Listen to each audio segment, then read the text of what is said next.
Dans ce chapitre, nous étudions l'évolution de l'homme spirituel dans la vie divine. L'auteur explique que la conscience spirituelle émerge du mental et passe par différentes étapes, tout comme le mental est issu de l'animal et a évolué pour créer une vie mentale sophistiquée. Il souligne que cette évolution est une étape supplémentaire d'un processus continu, car l'esprit est également l'origine dont le mental est issu. Ainsi, l'émergence de l'esprit est le chemin par lequel l'évolution retourne et complète son voyage avec l'esprit. Cette émergence de l'esprit est d'une importance capitale car sa puissance est originale et décisive, contrairement aux expériences mentales où le pouvoir du mental sur la vie et la matière est limité. L'esprit émergent a tout pouvoir et peut choisir librement de transcender le mental, la vie et le corps. Cette transition marque le début d'une nouvelle possibilité, celle du pouvoir créatif originel de l'esprit se révélant dans un corps vivant et conscient.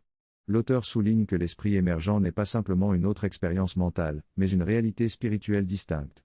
Il utilise l'analogie d'un éclair pour expliquer que la spiritualité émerge du mental car elle était déjà présente en lui, tout comme l'électricité est présente dans un nuage avant de se manifester sous forme d'éclair.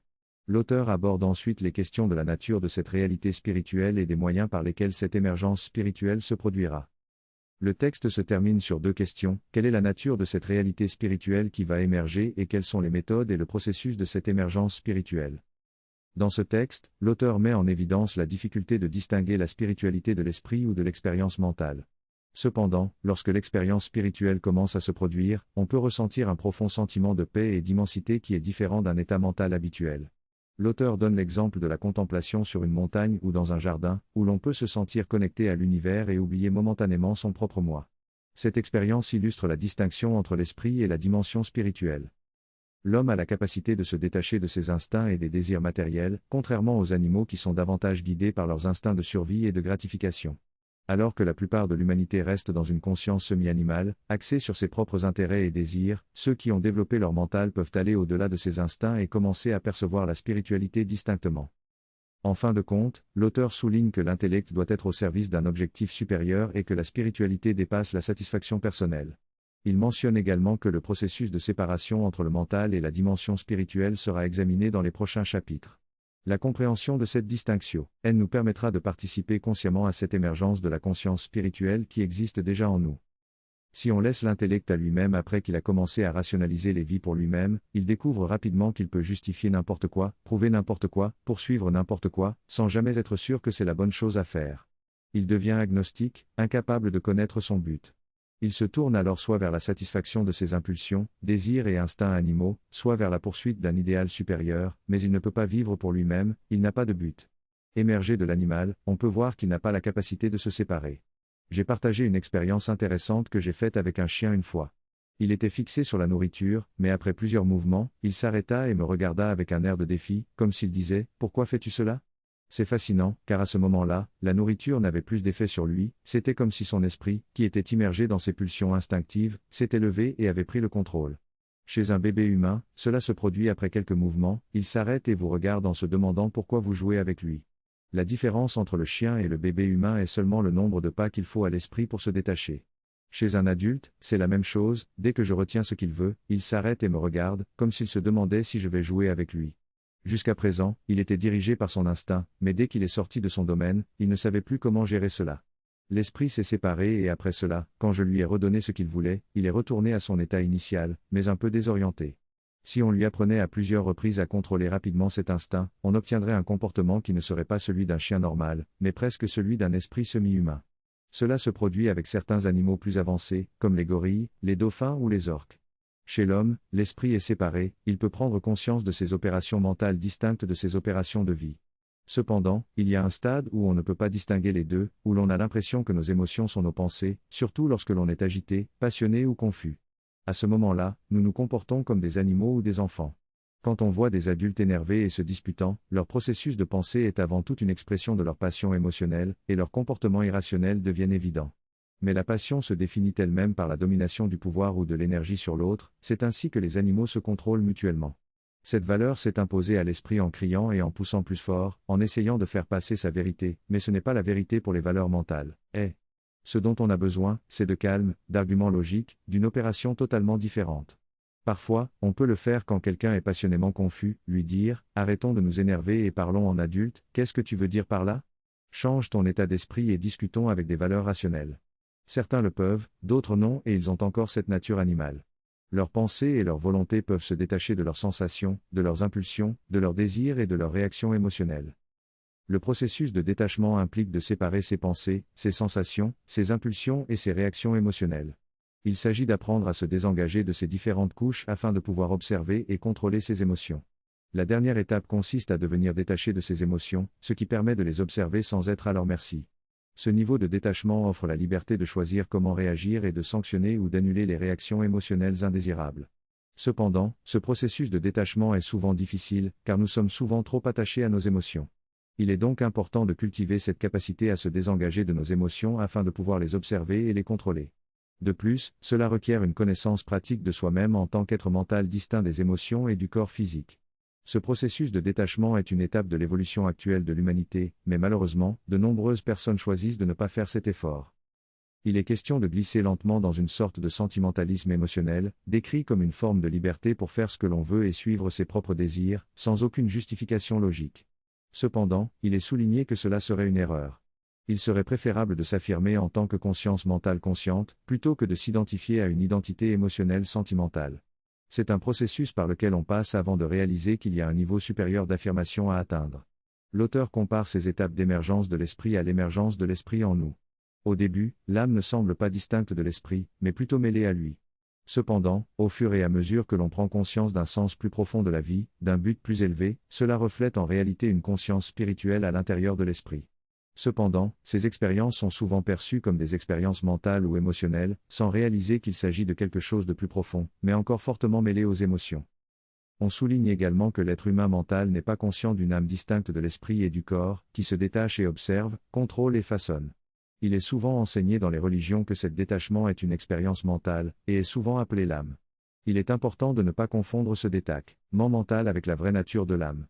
Il est expliqué que ce détachement mental est en réalité une position de l'intellect qui se détache de ses opérations mécaniques pour observer ses propres pensées. En résumé, l'auteur souligne l'importance de se détacher des réactions émotionnelles et de se connecter à une conscience mentale plus profonde. Il met également en garde contre l'erreur courante d'identifier les émotions sentimentales avec l'âme ou le spirituel. Dans cet extrait, l'auteur parle de la nature multidimensionnelle de la conscience humaine. Il mentionne des exemples de personnes qui prétendent avoir atteint une conscience psychique ou universelle, mais qui restent encore pris dans des émotions et des pensées. L'auteur explique que la prochaine étape évolutive de l'humanité est la séparation de la conscience spirituelle de la conscience émotionnelle et mentale. Cependant, cette évolution a été retardée par les crises écologiques et l'irrationalité de l'esprit humain. L'auteur suggère que si cette évolution avait eu lieu plus tôt, les guerres et les destructions pourraient avoir été évitées. L'auteur fait également référence à un cycle précédent d'évolution ou une civilisation INT. Dans ce texte, l'auteur parle de l'émergence du spirituel comme une étape inévitable dans notre destinée évolutive. Il affirme que cette émergence peut se produire de manière décisive, sans nécessairement être un processus lent et graduel. Il évoque également différentes approches spirituelles, telles que le bouddhisme, le yoga et le bhakti yoga, qui visent toutes à réaliser cette première étape de séparation et d'observation de soi. L'auteur identifie 3 poids différents qui permettent cette séparation: observer les pensées dans l'esprit, observer les émotions dans le cœur et observer les mouvements de la vie. Il souligne que cette prise de recul peut se faire aussi bien dans le mental que dans le corps ou les émotions. L'auteur mentionne également les différentes catégories de type humain décrites par Sri Aurobindo: l'homme physique, l'homme vital et l'homme mental. Il existe 3 niveaux de conscience différentes: l'homme physique, l'homme vital et l'homme mental. Bien qu'ils puissent tous avoir le même niveau d'intelligence et de compétence dans les activités de la vie, leurs priorités et leur focalisation les différencient. L'homme physique se concentre sur les sens, l'homme vital agit impulsivement et l'homme mental se focalise sur la pensée et les questions abstraites. Chaque type a sa propre manière de vivre et d'interagir avec le monde. Il est important de reconnaître ces 3 poids pour pouvoir comprendre les autres et les aider à progresser. Chacun de ces niveaux de conscience possède une composante mentale, mais la focalisation diffère, créant ainsi une séparation et un détachement. Cependant, cette prise de conscience de soi peut être encore approfondie pour atteindre une découverte plus profonde du vrai soi ou de l'esprit. Un enseignant très célèbre, basé au Canada, met en avant l'importance de vivre dans le moment présent, sans se soucier du passé ou du futur. Sa focalisation est sur le pouvoir de l'instant présent.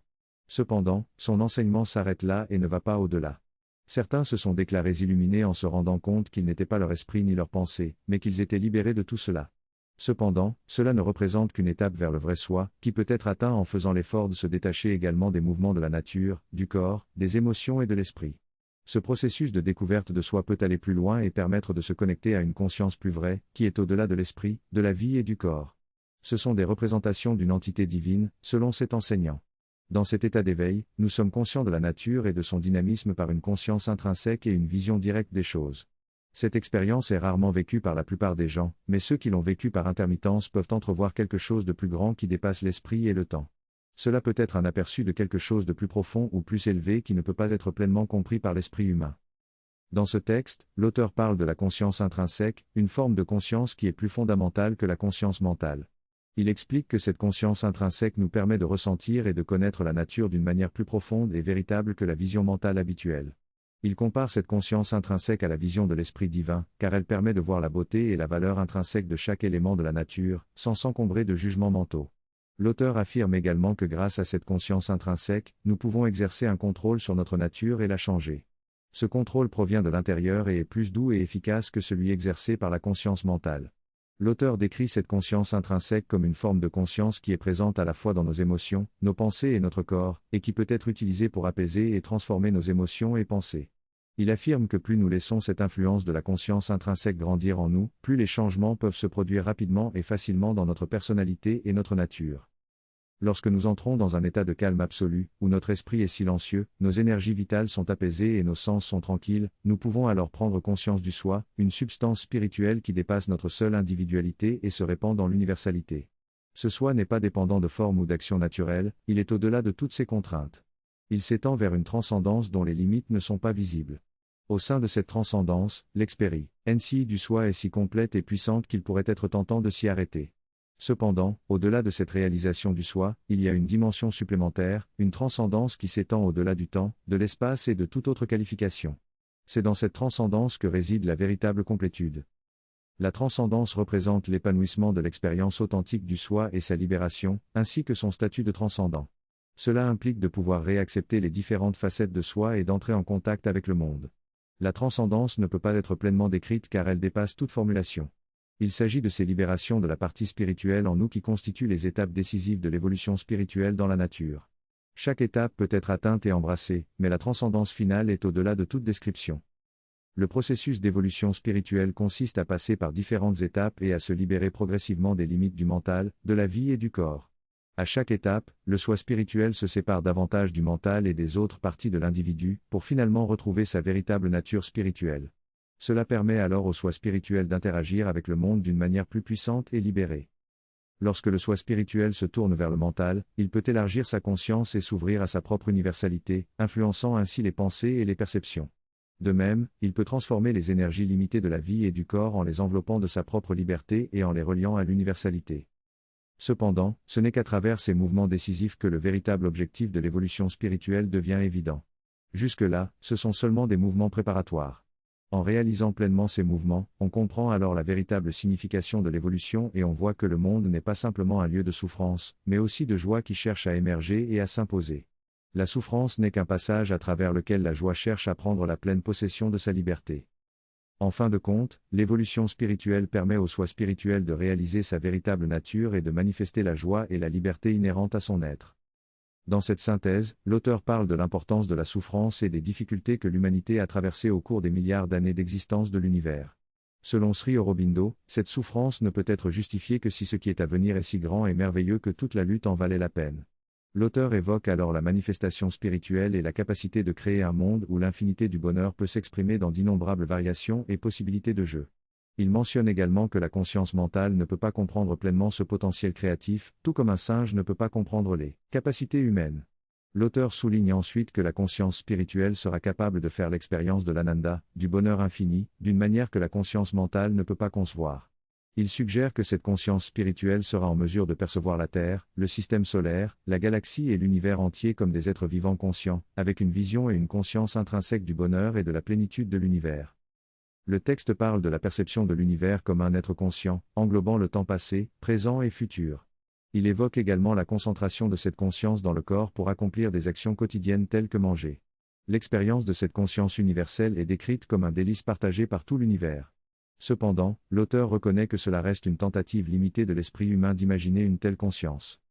Ensuite, le texte aborde l'idée de l'évolution spirituelle et décrit les mouvements préparatoires nécessaires pour développer une véritable action de l'âme.